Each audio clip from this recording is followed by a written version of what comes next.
On parle souvent de milliardaires américains. On cite les géants asiatiques. Mais très peu regardent vers l'Afrique.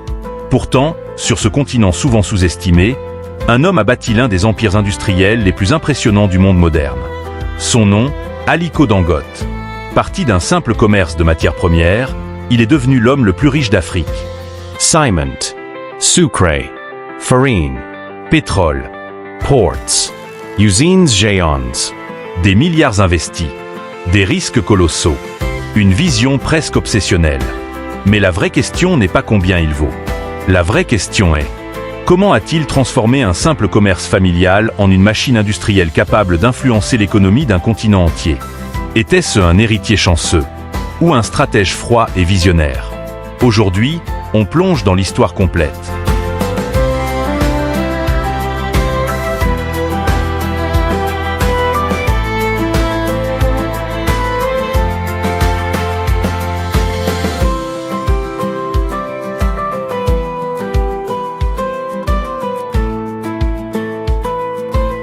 Les origines, héritier ou stratège.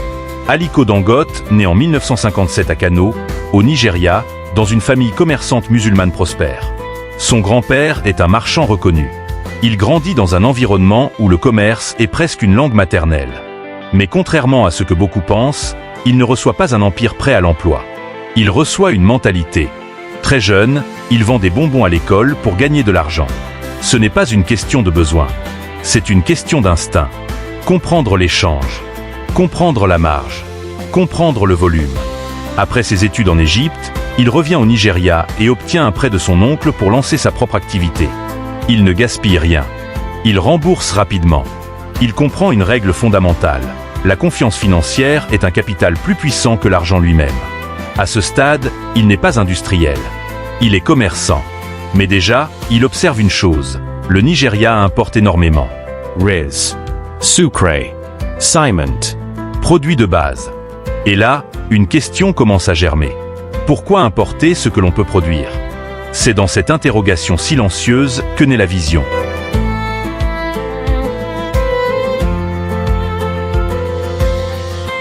Le premier million. La stratégie du commerce massif. Dans les années 80, il fonde officiellement Dangote Group. Il importe du sucre, du riz, de la farine. Il vise des produits que tout le monde consomme. Pas de luxe, pas de fantasme, du volume. Sa stratégie est simple: contrôler la distribution, construire des réseaux solides, Négocier fort, acheter en grande quantité, réduire les coûts. Très vite, il devient un acteur clé de l'importation au Nigeria. Mais ce succès contient une faiblesse invisible. Il dépend des autres pays, des devises étrangères, des politiques commerciales, des fluctuations mondiales. Et Dangote n'aime pas dépendre. Il comprend que le vrai pouvoir n'est pas dans le commerce, mais dans la production. C'est là que commence le vrai tournant.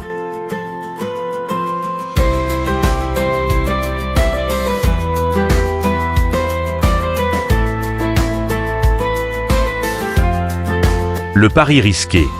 Passer de l'importation à l'industrie. Construire une usine coûte des centaines de millions. Importer coûte beaucoup moins. Pour beaucoup, le choix serait évident. Pas pour lui. Il décide d'investir massivement dans la production locale de ciment. Les banques doutent. Les risques sont énormes. Les infrastructures au Nigeria sont instables. L'électricité est irrégulière. Mais Dangote voit plus loin. Il comprend que l'Afrique va construire routes, ponts, immeubles, villes entières. Et chaque construction aura besoin de ciment. Il ne veut plus être intermédiaire. Il veut être indispensable. Les premières usines sortent de terre. Les coûts sont gigantesques. Les critiques aussi. Mais quand la production démarre, les importations chutent. Le Nigeria commence à produire localement. Dangote ne subit plus le marché. Il le façonne.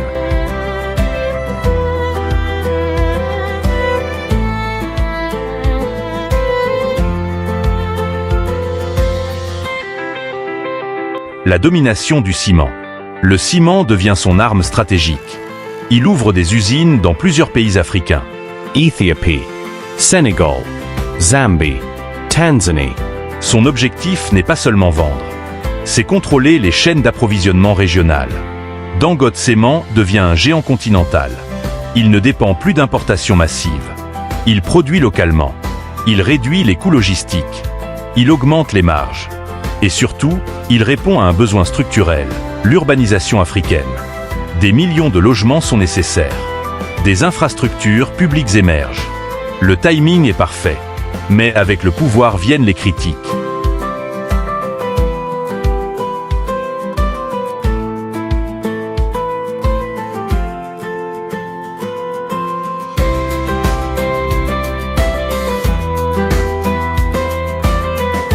Relations politiques. Avantages stratégiques ou controverses. Dans un pays comme le Nigeria, l'industrie lourde ne peut exister sans relations politiques solides. Dangote travaille avec les gouvernements. Il obtient des licences, des soutiens, des protections douanières. Certains disent qu'il bénéficie d'avantages. D'autres disent qu'il est simplement stratégique. La vérité est plus complexe. Dans un environnement instable, survivre exige des alliances. Dangote comprend le système et joue selon ses règles. Il ne combat pas le système. Il s'y adapte. Et pendant que les débats continuent, ses usines tournent.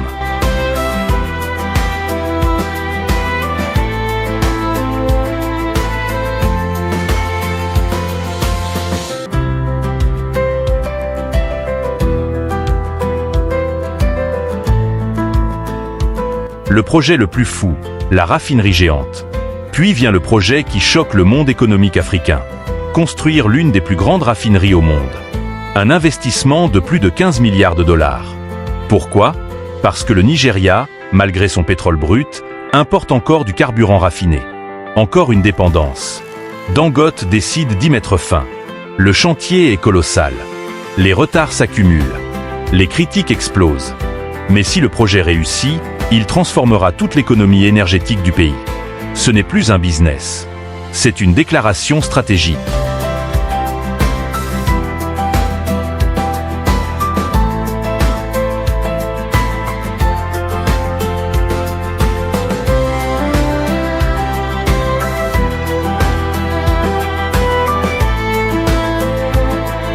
Crise et obstacles.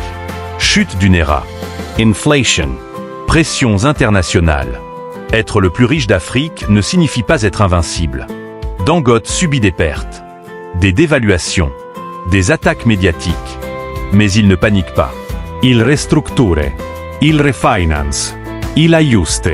Son arme principale n'est pas l'argent. C'est la patience stratégique.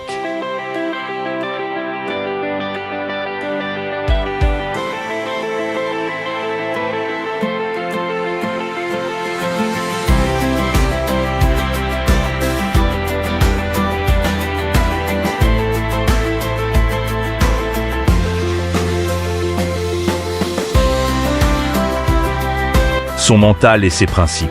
Discipline. Vision long terme. Concentration extrême. Dangote évite la dispersion.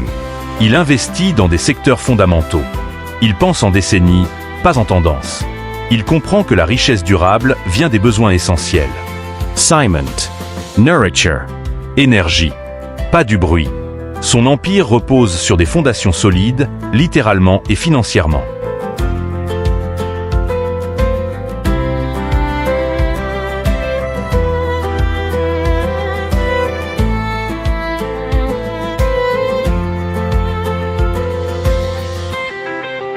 Aliko Dangote n'a pas simplement cherché à devenir riche. Il a cherché à devenir indispensable. Il a compris que le vrai pouvoir économique ne réside pas dans le commerce temporaire, mais dans la maîtrise des infrastructures essentielles. Son histoire soulève une question pour chacun de nous. Cherchons-nous la vitesse? Ou construisons-nous quelque chose qui survivra aux crises?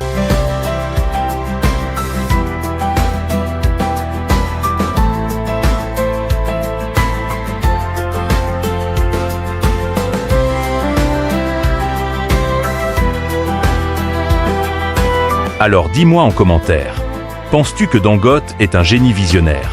Ou un stratège qui a simplement su exploiter le système? Et surtout, l'Afrique peut-elle produire encore 10 Dangote dans les prochaines années?